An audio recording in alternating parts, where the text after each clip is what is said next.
Yeah, let's start reviewing the least sexy book in the entire series. That'll get people to watch. Fucking idiot. Okay, so Far Horizons is the Colonist Sourcebook for the Edge of the Empire role-playing game. And if you have no idea what any of those words mean, you have some homework. Okay, so a career sourcebook should provide the tools to you, the player, and the GM to really make you feel like you're playing that type of character. So if you want to live out your Star Wars fantasy of being like Gra or Owen Lars, why would anyone want that? Oh, right, well, yes, that, of course. But what does it really mean to be a colonist? Well, the issue with making a colonist sourcebook is that the colonist career is basically the place Edge of the Empire puts all its leftovers. See, we got 2 combat careers, we got 2 more jack-of-all-tradesy careers, and we got 2 support careers. One that's all focused on technology, and one that's focused on everything else. Talking, healing, knowledge. And it has a different specialization to focus on those 3 different areas. But the problem is, with every other career, like, let's say the smuggler, all of the types of smugglers characters might want to play are unified under this idea of being a Star Wars smuggler. Which means that you can open up the book, and it's very likely you'll find something that fits just as well with your character, be it a piece of gear or a new set of rules, that would also be useful to someone else's smuggler. The problem with the Colonist book is that each specialization is like its own career, that really aren't related to each other at all, and are only unified by a backstory, which of course your player could discard. Plus, when you take into account each career sourcebook introduces 3 new specializations, the Colonist Sourcebook is doomed to be a sourcebook for 6 different smaller careers instead of one big one with 6 different variations. Okay, so let's look at these careers. From the core book, we got Doctor, Politico, and Scholar. And this book introduces the Entrepreneur, Marshal, and Entertainer, which really seems to solidify the colonist career as Edge of the Empire's talking career, because 4 of the 6 specializations have some kind of talking focus. So you'd think there'd be more content on playing a talker, but that's not really the case. Anyway, the Entrepreneur. The Entrepreneur is often described as a talker/knowledge guy, which is kind of misleading. Any affinity for knowledge they have comes mostly from career skills, which all the colonists get plenty of. In fact, the only knowledge talent they have allows you to buy your way out of doing a knowledge check in the first place. And they're definitely a good talker, and as an entrepreneur, specialize in negotiation, of course. But really, it's how they do it that I love. See, they might not have as many raw talking talents as, say, the Politico, but in place of those, they get talents that allow them to make more money in a variety of different ways. Whether that talent helps you with your negotiation rolls, gives you more money when you're buying or selling, or just plain gives you money. Like literally, at the start of every session, you can just get money. You just get money. And then you have other talents that allow you to use credits as a character resource. Money is your greatest weapon. And it just, you look at the talents and the spec just oozes personality. If you want to play a sleazy car salesman in space, Entrepreneur is the spec for you. Alright, Marshal. Marshal. So the Marshal is the most combat-focused of all the colonist careers, or specializations. They're careers. Half the tree is either offense or defense, and the defense is actually the interesting part. Not just your typical improved soak and your thresholds, although there's that. There's a few interesting defensive talents that really bring to life a sort of you can knock me down but not out sort of character. Also, as a lawman out on the fringes, he's pretty good at navigating the criminal underworld and has a really great bullshit detector. However, to me, the most interesting thing about the Marshal is that I would say he's part talker, but not directly. See, he's got a few, actually he's got lots of talking career skills, holy shit. Yeah, he has all of them. All of the talking career skills. Politico, I think, is the only other spec in Edge of the Empire to get all of them. But he doesn't actually get any talents that help him with his talking roles. The only talking talents he gets of any kind are a few ranks of what's called Good Cop and Bad Cop. Now what those do is, they allow you to use your talking roles to provide bonuses to someone else's talking roles. Good cop, bad cop. Although it's a little weird the way it's written, you don't actually have to do good cop, bad cop. You can just do bad cop, or good cop, if you're born. And because you get all interaction skills as career skills, it allows you to fill in gaps that the rest of your team might have in the talking department. Combined with the fact that you can buff someone else's roles, This is a great pairing for a main talker, either a politico or a smuggler charmer, or someone else who just is talking on the side, like a smuggler scoundrel. You don't really need to have a dedicated talker because you got a guy who specializes in making another decent talker great. Part damage dealer, support talker, and good at dealing with the underworld. The Marshal is a wonderful, well-rounded character who could easily specialize in any of these areas, or serve as a supplement to someone already specializing in one of these areas. The next is the Performer, who is, of course, a talker, specializing in charm and deception. With their durability talents and career skill in melee, they can also be a pretty decent damage dealer on the side. They also get two amazing talents that I love. Quite a few ranks of something called Distracting Behavior, which basically you do anything. I don't know, maybe you bust out your instrument and you play that, or you act like a dumbass in a number of creative ways, and that will debuff your enemies in a really interesting, useful way I haven't seen in any other tree so far. And my absolute favorite talent is Biggest Fan, where an NPC has a chance of recognizing you and being your biggest fan. And there's of course lots of creative and ridiculous ways you can use that to your advantage. So I've read a lot of career source books so far, and they each come with 3 specializations.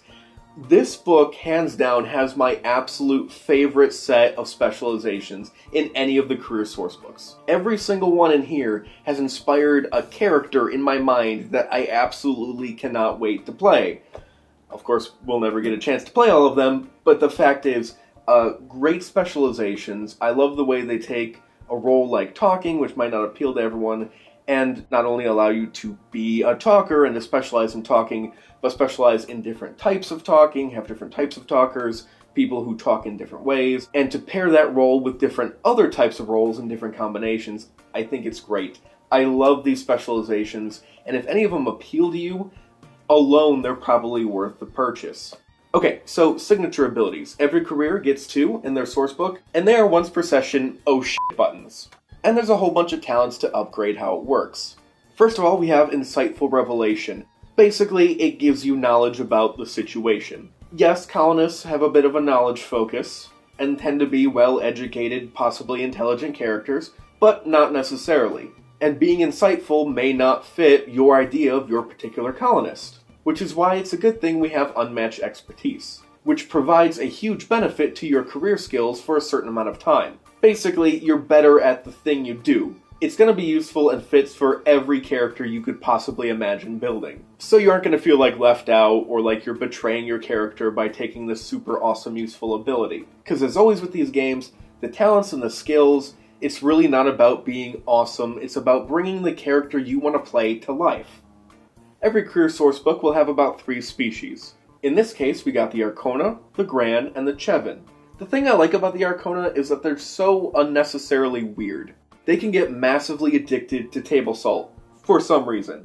And they even took the time to stat it. I love that. Also, they don't have a nose. That thing on their face that looks like a nose that could just as easily be a nose, no, it's a heat sensor. It has nothing to do with smell. They smell with their tongue, constantly licking the air, which just makes people really uncomfortable around them. I don't know, I just like weird little things like that. Next we have the Gran, who you might remember from the Age Core book, and are no different here. They're good talkers. Pretty plain and simple. But because of their 3 eyes, they also have a special little ability that I believe is pretty unique to them. Finally we have the Chevin, a race of noble entrepreneurs that deal mostly in slaves. These former hunters are really tough and clever. The gear is really where this book kind of falls apart for me. They are really pushing their new specs, especially the Marshal. Not just about every character could find use for just about any weapon in the game, of course, but they clearly have a live capture of criminals bent. They're martial weapons. In addition, they also get some non-combat police gear. The Entertainer has no shortage of instruments to play, all the different types, with descriptions on how they work and what they're made of, with suggestions on prices, but they don't actually do anything. I don't know, maybe I'm just spoiled by the Technician Sourcebook, okay, yes, I am. This book is amazing. But when I heard there are instruments in this game, I guess I just kind of assumed that it would be like part tool, part weapon or something. Like maybe it would provide some kind of bonus to your talking check, and also you could beat him to death with your jizz flute. Yeah, jizz music. That's an actual thing in Star Wars. Look it up. It was probably decided before jizz really became jizz, but, you know, just a friendly reminder, jizz is a thing. But I really feel like some specializations get the short end of the stick. Especially the doctor, because being a healer is not that interesting in this game. You're just better at your healing checks, as opposed to, say, a technician who can use their mechanics check in a variety of ways. I was hoping there would be some kind of equipment for a medicine person, a bunch of Hello Wookie Band-Aids or something. I don't know. All we really get is a medicine droid that isn't really a droid because it can't do anything but assist you with your medicine checks. It's fine, but it's one thing. It's one thing. And unless you're a marshal, not many of the other specializations fare much better. Police interceptor, riot control ship, patrol vessel. There's of course a few freighters, Hawk 290 makes another appearance, blah blah blah. A couple YT transports that are a bit cheaper than normal, that's nice.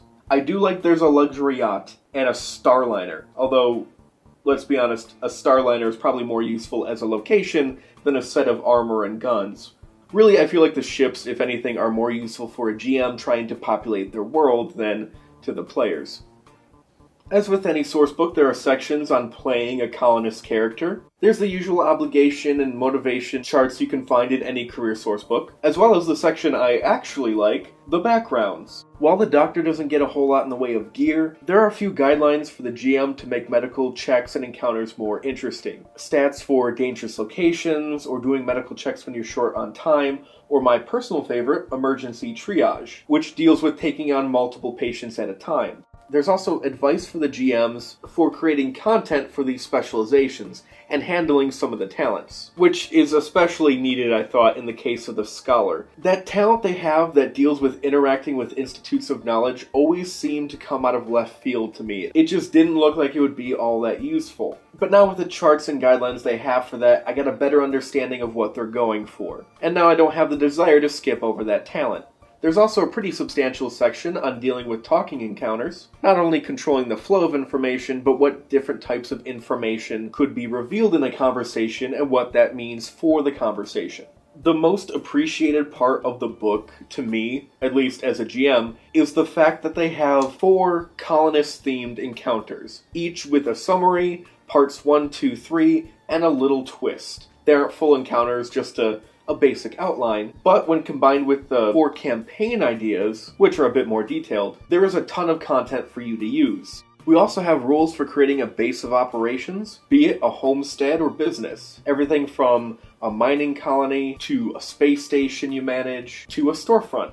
These bases will provide various bonuses to your group, and you can upgrade it in a variety of ways. We also have a job chart, which you'll find in every career sourcebook. This allows players to get rewards during downtime. I'm not the biggest fan of the pay scale charts, to be honest, but if I'm only going to have one, I'd rather have the Colonist, because the career is so flexible that it allows for lots of types of jobs that could fit with lots of types of characters. The one time where the diversity of the Colonist career actually works to the book's favor. And finally, there's a nice little section at the end I really like that talks about creating different types of colonists using different specializations. Things like lawyer, private investigator, tribal chieftain, sector ranger, magician. There's just a little paragraph describing what specialization and career to start with, what talents are important from there, and then what specialization and talents are good to get after. It just shows that they recognize that most people aren't going to want to play a colonist, so it's good they have all these ideas to encourage you to do so. You can have a lot of fun with this career, even though it's not as attention-grabbing as, say, being Han Solo, or Luke Skywalker, or Boba Fett. Okay, so all in all, yes, I don't envy the poor bastards who had to write this book. They definitely had a bit of an uphill climb ahead of them, and they did a pretty decent job, just honestly not as good as I think they could have. If you bought this book as a colonist playing in a campaign, or with your eye on being a colonist, the odds are good that you're going to be disappointed because you just don't have the proper support for your character, which is why you buy these books. But also, these are some of my favorite specializations in the game, and if any of these really appealed to you and grabbed you the way they grabbed me, it might be worth buying this book. I would recommend the book to those people, as well as GMs who want to make an Outer Rim focused career, especially in the whole civilian colonist feel. Lots of support and content in that regard. And also if you have a healer or talker on your team, and you want to make sure they get their time to shine. But beyond that, even though it was a valiant effort, this book is really hard to recommend to most people. So whether player or GM, unless this book is screaming to you, buy me now, there are plenty of edge books that are far more worth your money. So, in that case, give it a pass.